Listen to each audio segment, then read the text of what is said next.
Eu gostaria que você abrisse a sua Bíblia comigo, lá no Salmos, de número 73. Salmos de número 73. Durante a semana, eu deixei alguma fagulha de quem seria um homem da Bíblia que quase se desviou. É possível que dentro do tempo do culto eu não consiga concluir toda a mensagem, mas eu gostaria de trazer algumas coisas bastante interessantes e bastante corriqueiras no nosso dia a dia, e que a palavra tem muito a nos ensinar. Vamos fazer a leitura do verso 1 até o verso de número 17. Amém? Salmo da família de Asaf. Este é o homem que quase se desviou.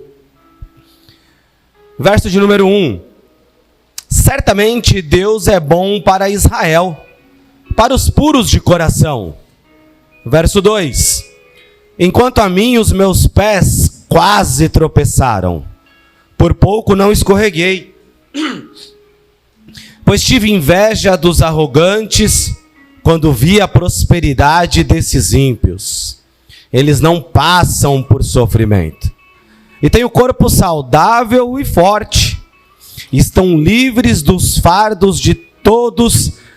Não são atingidos por doenças como os outros homens. Por isso o orgulho lhes serve de colar.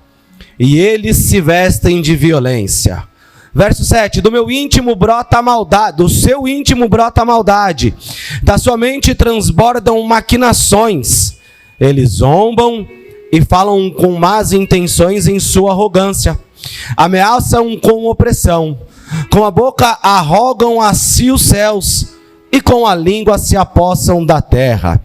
Por isso o seu povo se volta para eles, e bebe suas palavras até saciar-se. Eles dizem: como saberá Deus? Terá conhecimento o Altíssimo? Assim são os ímpios, sempre despreocupados. Aumentam suas riquezas. Certamente foi-me inútil manter puro o coração e lavar as mãos na inocência. Pois o dia inteiro sou afligido, e todas as manhãs sou castigado. Se eu tivesse dito, falarei com eles, teria traído seus filhos. Quando tentei entender tudo isso, achei muito difícil para mim. 17, a gente encerra. Até que entrei no santuário de Deus, e então compreendi o destino dos ímpios. Pode se assentar em nome de Jesus. Irmãos, falar de Asaf, ou daquilo que ele está passando, é mexer sem dúvidas em um momento atual de quase todos, ou se não de todos aqui dentro. Nós estamos vivendo um período que é onde tem se iniciado alguns caminhos de evangelho que não tem embasamento bíblico, mas a gente vê muitas pessoas aderindo. Por exemplo, você já ouviu falar da hipergraça? Alguém sabe o que é a hipergraça? A hipergraça, ela está voltada para aquele que se coloca como uma vez salvo, salvo para sempre. Ou seja, não lhe dá o compromisso de manter uma vida íntegra, reta, santa, e entender que o processo do evangelho não é assim. O entendimento deste povo é: Jesus já pagou tudo o que tinha que pagar na cruz, eu não preciso fazer nada. Transporta toda a responsabilidade dos teus atos e coloca na conta de Jesus Cristo a tua salvação, sem querer ter um pingo de esforço nessa terra. Fala onde tem base bíblica. Irmãos, somos salvos, estamos sendo salvos para ser salvos. Você consegue compreender? A cruz nos salvou. O momento é de continuidade. Estamos sendo salvos. Quando? Quando permanecemos, buscamos e cumprimos os preceitos bíblicos. Para que tudo isso, pastor? Para lá na frente sermos salvos. Pois bem, se a gente for partir por um outro lado, um povo que tem crescido muito é o povo que se considera desigrejado. Eu não preciso de um templo, eu não preciso de uma igreja, eu posso me reunir num parque, 2 ou 3, a gente faz um culto ali, a gente adora o Senhor, eu não preciso ser pastoreado, eu não preciso ser supervisionado, eu não preciso ser doutrinado, não tem embasamento bíblico. Os 12 discípulos andaram com Jesus o tempo todo, aprenderam com Jesus o tempo todo. Jesus pregou dentro de sinagogas, ensinou. E existe um povo que acha que isso é meramente criação da cabeça do homem. Eu sou o templo. Ele habita em mim. Claro que habita, a palavra fala que o teu corpo ele é templo do Espírito Santo. E você deve manter ele limpo, para que realmente o Espírito Santo possa fazer morada aí dentro. Amém? E um terceiro caminho é esse evangelho coach. Difícil, irmãos. É um grande pregador famoso aí, que quando eu vejo ele sentado num banquinho, pregando a palavra, eu queria ler apenas Atos 17 para ele, presbítero. Falar assim, teu cara de pau. Existe um homem na Bíblia chamado Paulo, que ele foi lá no meio de Atenas, a cidade da idolatria, aonde havia um aerópago, uma espécie de um púlpito pequeno, aonde todo mundo tinha a oportunidade de pregar o evangelho.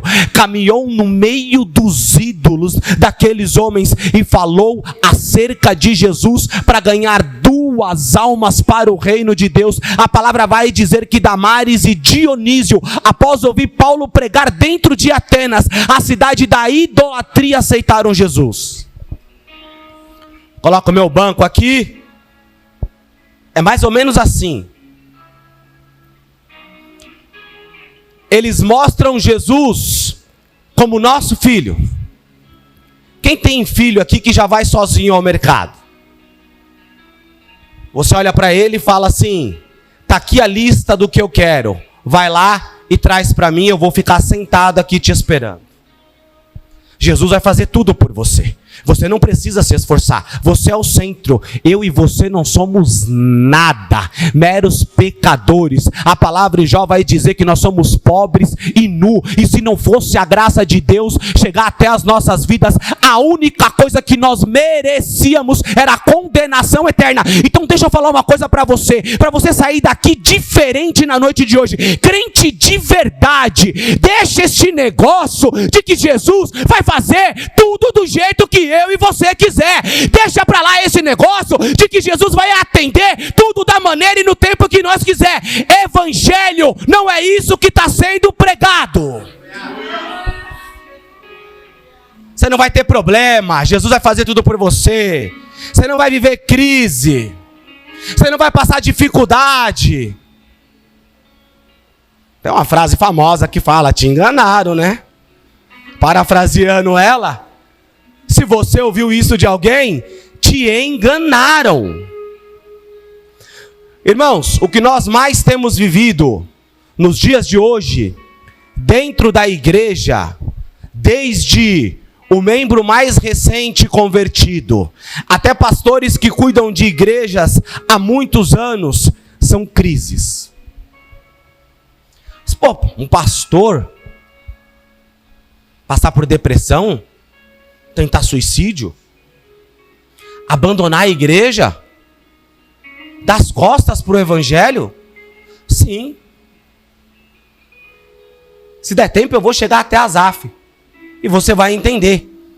A Bíblia fala de um homem, ainda no Velho Testamento, um grande profeta. Ele vai trazer para nós o que é passar por um momento de dificuldade. Elias, você conhece. Elias surge dentro do livro de 1 Reis, ainda no capítulo de número 16, 17. 16 está falando sobre o reinado do rei Acaz. 17 ele já entra profetizando. 3 anos e meio, nada de chuva. Deus tira ele, leva para o vale de Querite, para o ribeiro. Ali, Deus confirma o que havia falado. Ele teria água no ribeiro e seria alimentado por corvos.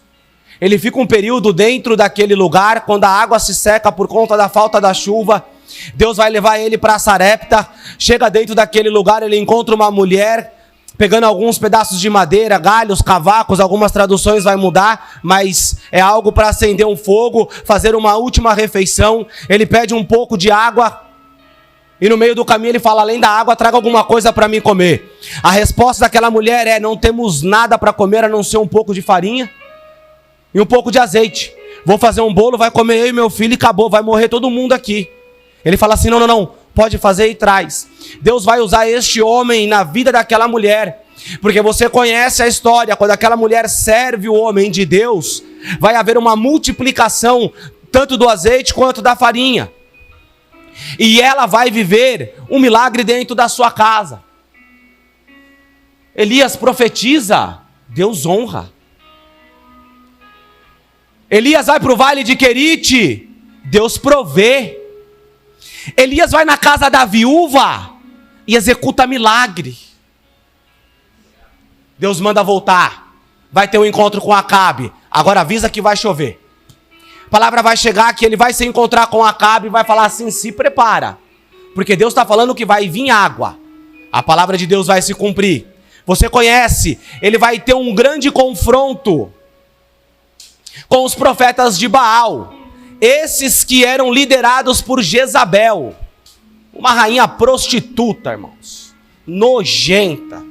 Quando você quer ofender alguém, sendo crente, você chama de Jezabel. Não é assim que você fala? Para não falar o português claro, você fala... Então você entende o perfil que a Bíblia narra dessa mulher, uma mulher idólatra. Uma mulher que, quando se casa com Acabe, vai fazer com que ele em Samaria construa um altar de Baal. Elias vai confrontar todos esses homens, esses profetas. A palavra vai dizer que não haverá resposta deste Deus por nome de Baal.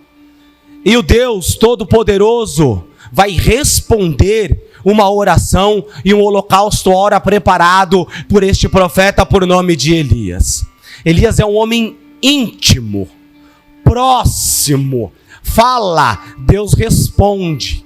Só que quando Jezabel fica sabendo do que aconteceu com os seus profetas, existe uma palavra: avisa a este aí de que amanhã, a essas horas, ele já estará morto.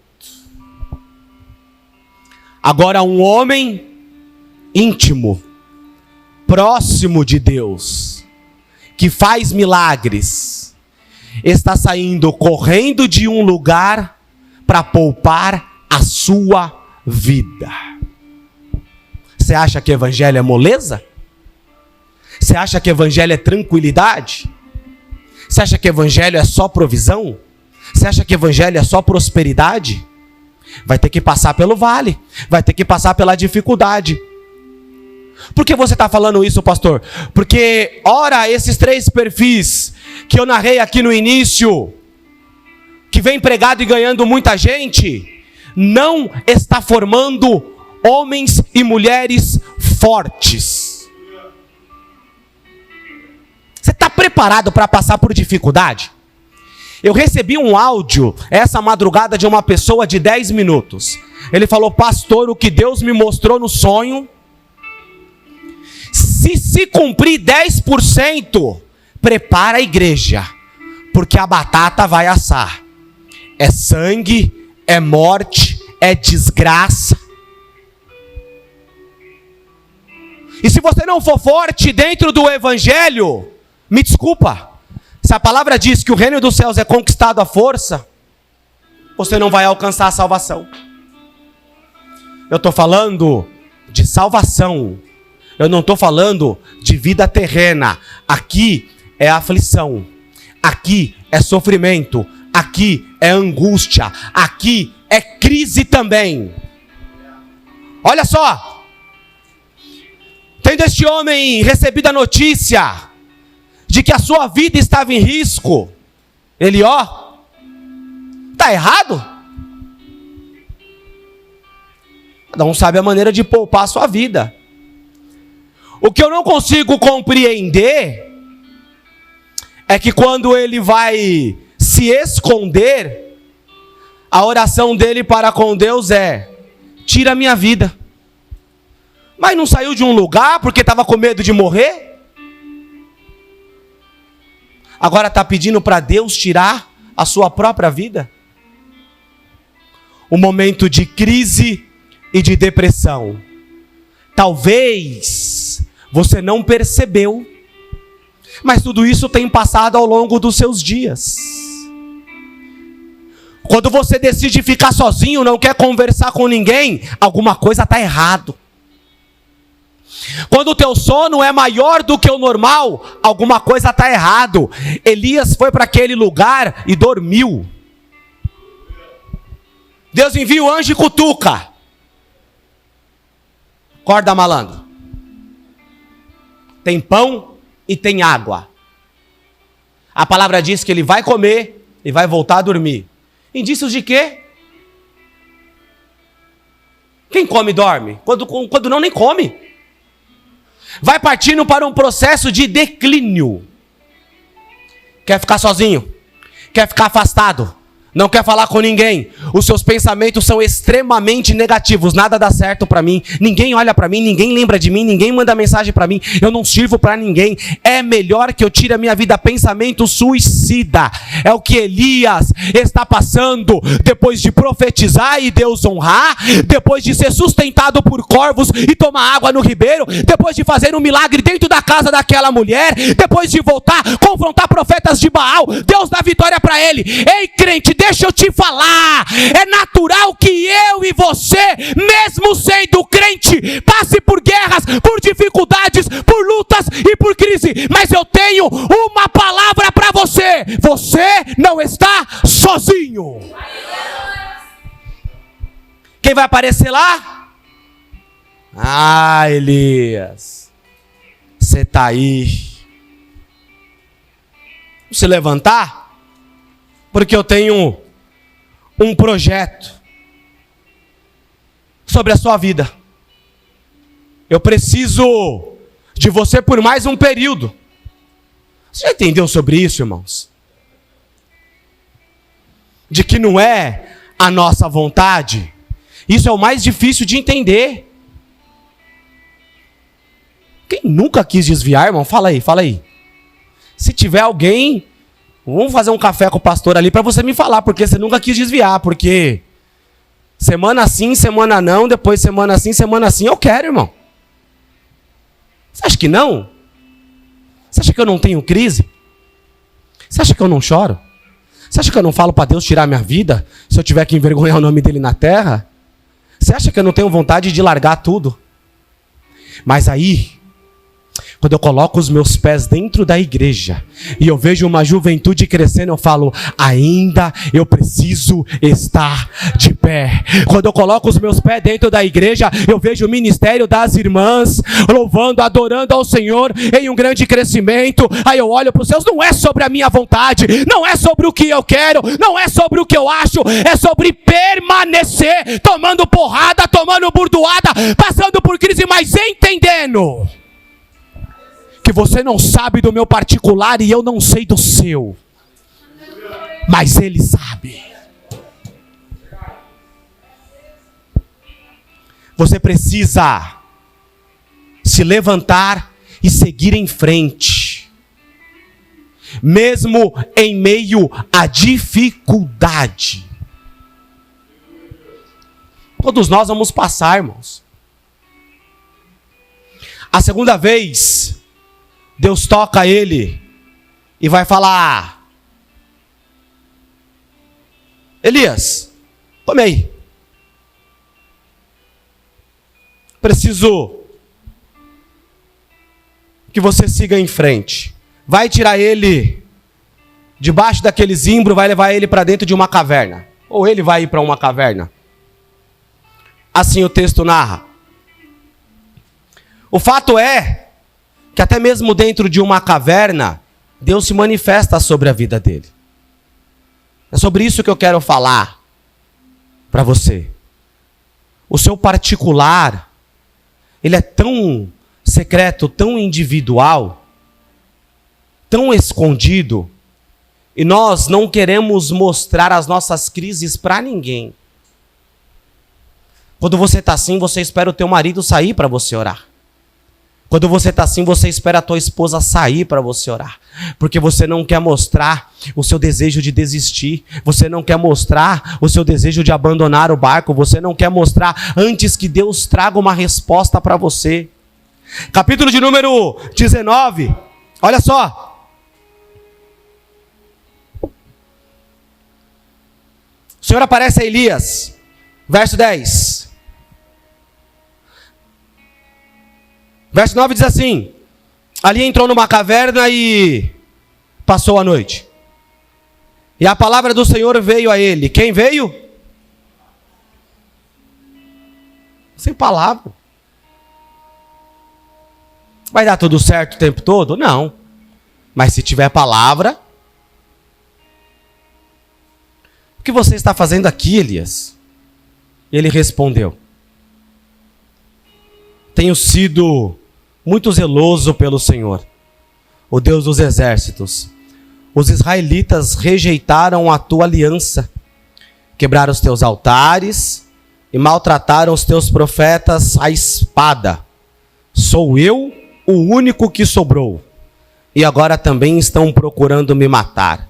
E o Senhor disse: saia e fique no monte, na presença do Senhor, pois o Senhor vai passar. Aqui está o gatilho da crise de um homem de Deus. Só eu faço. Só eu oro. Só eu jejuo. Só eu profetizo naquele lugar. Todos abandonaram a fé. Se apostataram. Estão adorando a Baal dentro de um templo construído por Jezabel. E agora, por eu pregar o evangelho, estão querendo me matar. Você acha mesmo que Deus vai fazer tudo o que você quer? Você acha mesmo? Eu tenho algo para te dizer, e isso é muito forte, e é muito sério. Tem muitas pessoas que estão se decepcionando com Deus. Como assim, pastor? É.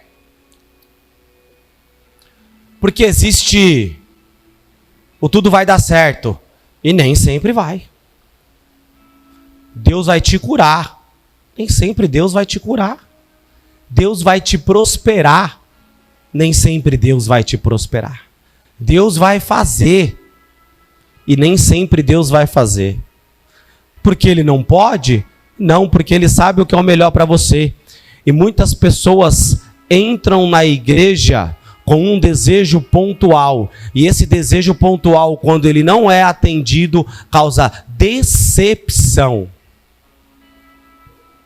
Eu tenho um primo, conheceu o Senhor Jesus, frequentou a igreja durante algum período com a sua esposa, abandonou. Por que você fez isso?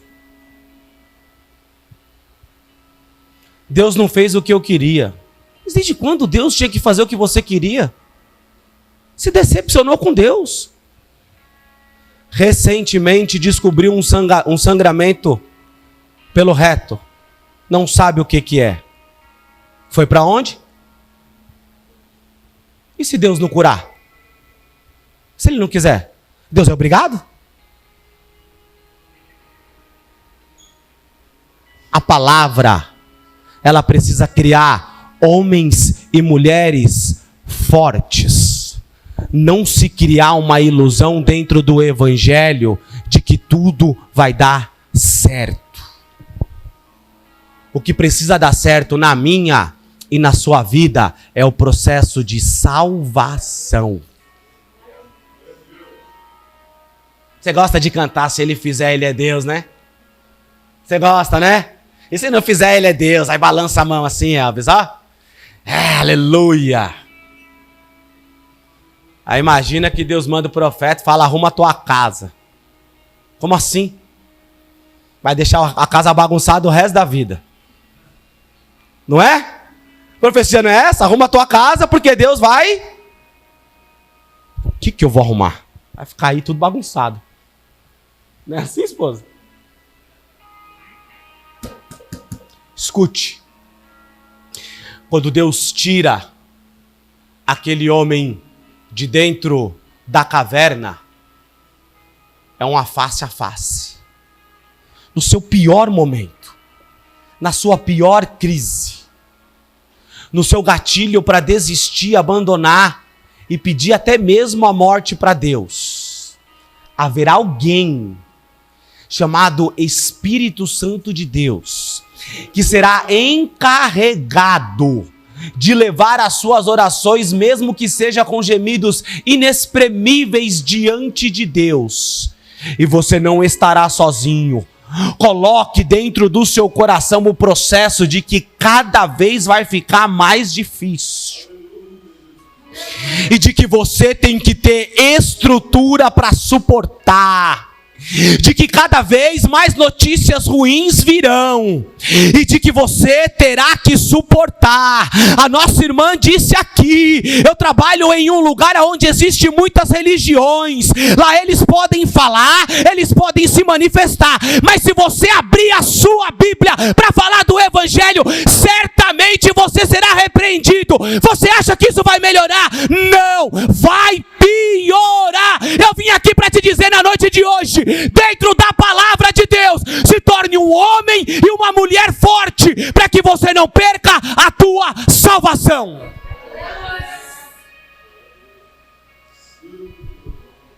Não deu. Escute. Só vou entrar no verso 1 e 2 para a gente encerrar. Salmo 73. Olha só. Coloca o verso de número 1 ali. Olha o que Asaf está falando, irmãos.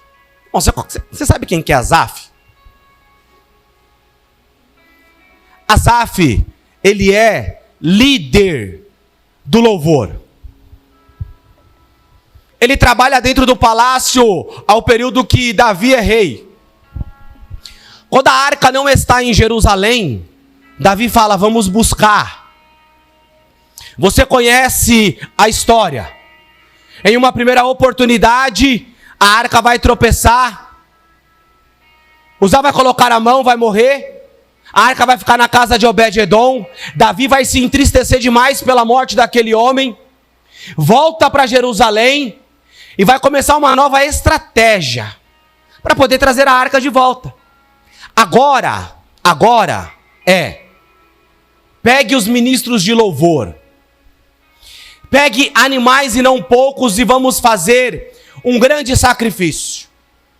A palavra fala que quando eles encontram a arca e começam a trazer de volta, eram alguns passos e adoração. Alguns passos e adoração. Asaf é responsável por conduzir aquele grupo de adoradores quando a arca está voltando. Asaf também vai ser responsável por cuidar de tudo dentro do templo. E adivinha? Quando lá em 2 Crônicas, capítulo de número 5, se eu não me engano, Salomão vai inaugurar o templo, quem está lá? Asaf. Líder, multi-instrumentista, adorador, cuida de uma igreja, organiza tudo. Tem boas experiências com Deus. Tem motivo para abandonar? Você olha para Asaf não tem problema, gente. Que problema que Asaf tem? Não dá impressão? Verso de número 1. Olha o que Asaf vai dizer. Certamente Deus é bom para Israel, para os puros de coração. Certamente. Ele está fazendo uma afirmação de quem conhece a Deus e sabe do poder de Deus para aqueles que andam em plenos seus caminhos. O verso de número 2. Quanto a mim, já mudou. Os meus pés quase tropeçaram. Por pouco não escorreguei. Segue. Pois tive inveja dos arrogantes, quando vi a prosperidade dos ímpios. Eu vou parar aqui. Você vai entender. Como que alguém acaba de afirmar sobre a bondade de Deus, sobre a misericórdia de Deus, e já pula para o próximo verso falando, mas enquanto a mim, eu quase se desviei, eu quase abandonei, eu quase larguei tudo. Olha o conflito interno que Asaf está vivendo com ele mesmo. Eu estava lá trazendo a arca. Eu estava dentro do templo quando Salomão orou e a glória de Deus desceu e tomou aquele ambiente.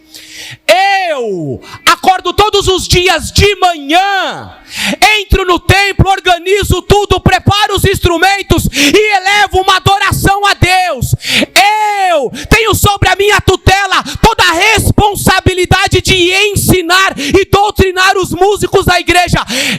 Eu conheço a Deus, mas estou passando por uma crise tão grande. O que ele está falando é, quem não serve, está prosperando. Quem não serve, não tem dores. Quem não serve, não está passando por crise.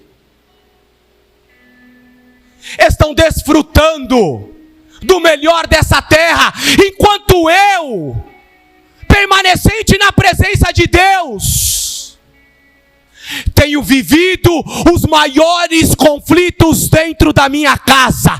Talvez você come uma vez por dia e você olha o ímpio desperdiçando, tem de sobra.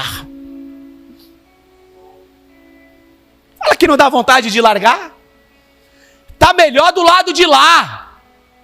Essa é a impressão que dá, lendo o texto, e que Asaf está narrando. É como se ele falasse, cansei.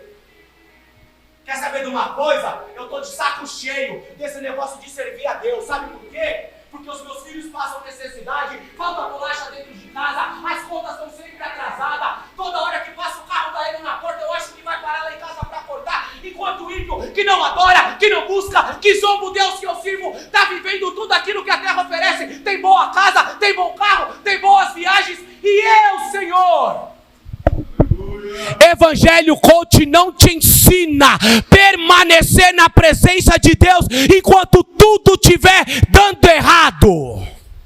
Sabe por que você sofre? Isso se chama ser justo. Você quer que eu te fale uma coisa? Você não quer sofrer? Não faça um pedido para Deus. Pergunta para mim qual? Me coloque no centro da tua vontade. Lindo, né? Senhor, eu quero estar no centro da tua vontade. Coisa de crente. Só que para isso acontecer, certamente Deus vai ter que tirar algumas coisas, se não todas, do teu governo. Está disposto a passar pelo vale? pela dificuldade, ver todo mundo crescer, irmãos.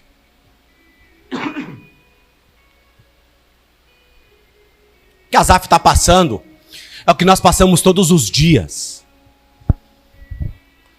Chega o salário na conta, você olha, começa a escrever, você fala, vai dar não.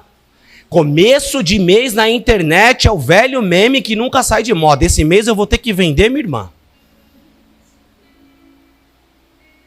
Janeiro tem 320 dias. Quem te disse que servir a Deus é ter resposta imediata para suas necessidades? Quem falou? Que é automático, eu faço e Deus dá? Quem falou? Que você não iria passar por dificuldade, não iria passar por desemprego, não ia passar por uma prova, não ia passar por uma enfermidade, não ia ter que enterrar um parente precoce? Quem falou que você não ia ficar 5, 6, 7 anos sem poder fazer uma viagem com a sua família? Quem falou para você porque pelo fato de você ser crente, você não passaria pelas dificuldades da terra? Nós precisamos ser fortes. É lindo, irmão, o que a Bíblia nos ensina em todos os aspectos, mas quando eu entro em textos semelhantes a esse, a narrativa de Salmo 73 feita por Asaf, eu falo, Senhor, não mudou nada, 3.000 anos aproximadamente se passaram, e ainda nós vemos crente saindo da igreja por conta de invejar o que os outros estão tendo do lado de fora. Por que você saiu da igreja? Nada dá certo? Espera aí. O que é dar certo para você? É as suas vontades? Ou as vontades de Deus? Saí da igreja porque eu me decepcionei. Fui para a igreja, as coisas ficou pior. Graças a Deus por isso. Ficou mais apertado, graças a Deus por isso. Eu fui para a igreja, pastor, numa crise financeira. E quando eu chego lá, a primeira coisa que eles falam é que eu tenho que dar 10% do dízimo. Como assim? Eu fui para a igreja por conta de um problema de saúde. Deus não curou. Quem já não enterrou seu pai e sua mãe e não culpou a Deus? Entra dentro de um hospital e passa por leitos aonde os seus pacientes estão à beira da morte, a medicina já desencanou. Conversa com alguém que conhece a palavra de Deus, mas que não conhece a Deus de andar com Ele, e não aceitou o processo de viver uma guerra nessa terra para alcançar a salvação. Se Deus estivesse aí, ó, minha mãe estava boa.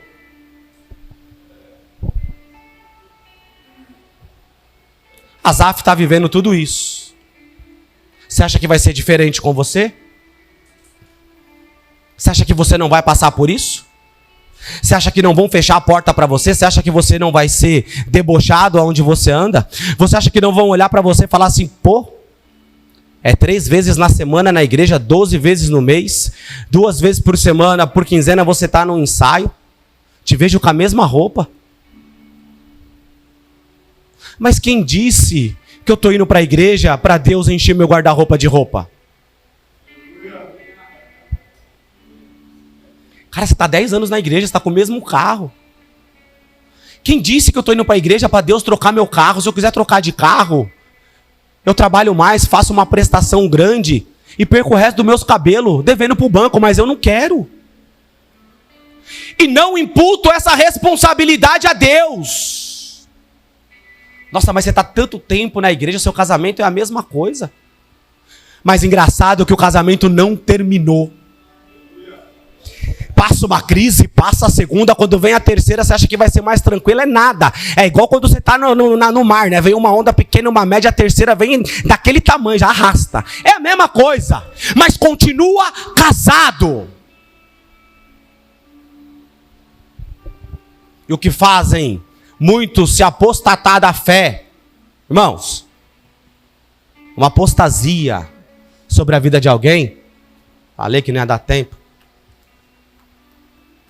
é dar as costas para a verdade. Se desviar, irmãos, termo meio estranho de falar. Posso ser sincero para você? Uma pessoa que passa o ano inteiro na igreja e quando chega no final do ano ou no início do ano, que é o período de festividade, ela publica foto, ou ele publica foto, o corpo de fora, lata de cerveja, roda dos escarnecedores. A pergunta é, você acha que ele se desviou?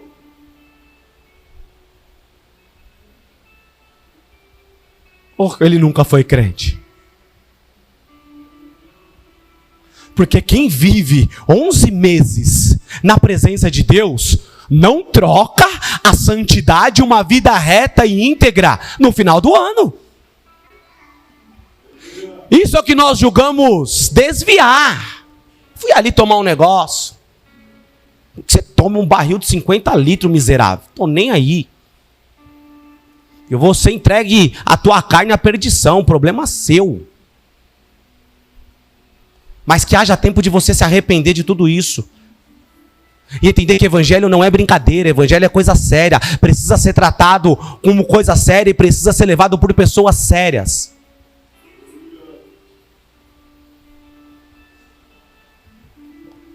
O que quase aconteceu com Asaf é, no decorrer do texto, você vai ver que ele vai falar, não valeu a pena ter mantido a minha vida íntegra e as minhas mãos limpas. A pergunta para você, eu não vou nem seguir aqui. Se Deus permitir e não me der outra coisa, a próxima vez que eu pregar, se eu pregar, de repente não dá tempo. Essa pode ser a última. Não. Eu levo em consideração isso todos os dias, irmãos, de verdade. Já dei todas as senhas das minhas contas do computador para a esposa, já falei para ela do seguro de vida no nome de quem tá. Irmão, se Deus por bem achar que é melhor levar eu, tô indo nessa. Tchau, valeu, vou viver na glória. Fica aí, casa de novo, vai ser feliz. Mano. Você não aceita isso não, irmão? De verdade? Você tem medo da morte? De verdade? Te assusta? Não vai ser igual o Ghost não, irmão. Você vai ficar dando volta no seu caixão vendo as pessoas chorar, não. Agora eu vou saber quem gostava de mim. Por isso que nós falamos, irmãos. Todos os elogios que você precisa oferecer a alguém, faça hoje. Todos os abraços, faça hoje. Porque de repente amanhã dentro de uma urna funerária ele não pode ouvir mais. Aí você vai elogiar quem não pode ouvir. Tá valendo a pena? Porque agora eu vou colocar um conflito em você, eu encerro, e você vai para sua casa ler o Salmo 73. Será que nós estamos caminhando no Evangelho com o propósito da salvação e deixando as coisas terrenas em segundo plano? Porque quando a gente questiona se está valendo a pena, é porque nós invertemos a ordem.